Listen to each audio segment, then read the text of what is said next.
We've been looking at some of the important properties of logarithms, and now we're going to actually use those in some applied problems.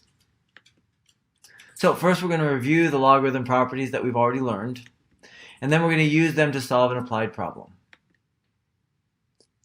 So here are the important logarithm properties that we looked at in the last video. So first of all, if you have log base a of two things multiplied together, say x and y, that's the same as log base a of x plus log base a of y. And it works similarly nicely with exponents. If you have log base a of x to the y, we can just bring that y down out front to get y times log base a of x. And of course this always works with the natural log as well, which is the one we're usually using in these particular problems. So suppose you have a quantity that grows exponentially. You know that initially, in other words at time equals 0, you have 20 pounds of the quantity. And then after 5 days, you have 25 pounds of the quantity. And then the question is, how long does it take you to get 30 pounds of the quantity? So it's a little bit different. It's not giving you a time and asking you to how much of the quantity it is. It's giving you a quantity and asking you for the time. And that's what makes it a little bit more tricky.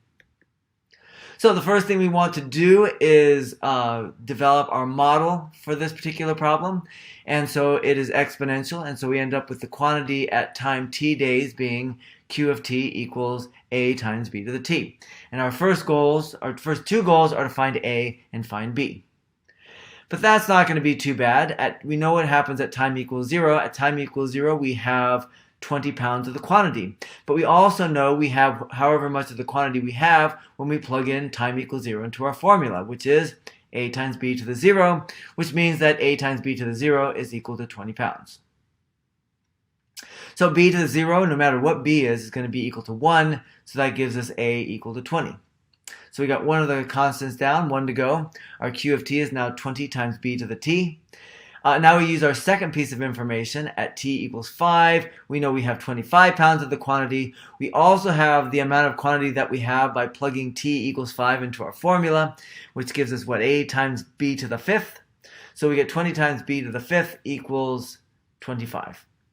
And now when we solve for b, we can divide both sides by 20. We can take the 5th root of both sides to get b equal to the 5th root of 1.25.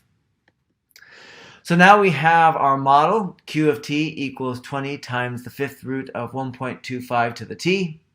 And now we just want to know when that amount of the quantity is equal to 30 pounds. So we want to know where q of t equals 30.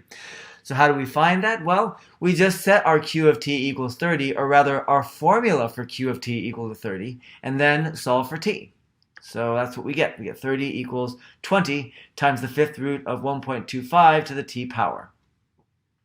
So now we just sort of unwind things. We can divide both sides by 20 to get 1.5 equals the 5th root of 1.25 to the t.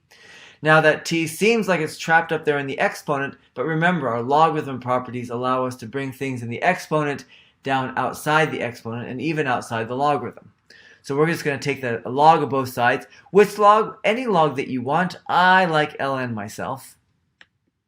So we get ln of 1.5 equals ln of the 5th root of 1.25 to the t power. But now we can use our property of logarithms to bring that t in the exponent down and outside the natural log. So we end up with ln of 1.5 equals t times the ln of the 5th root of 1.25. And now we can divide both sides by ln of the 5th root of 1.25 to get t equals ln of 1.5 divided by ln of the 5th root of 1.25.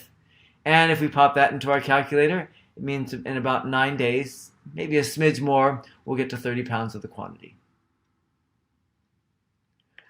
All right, so now that you've seen these techniques in action, I think you're ready to start working on them by yourself. The name of the file for these in-class activities is Logarithm Applications.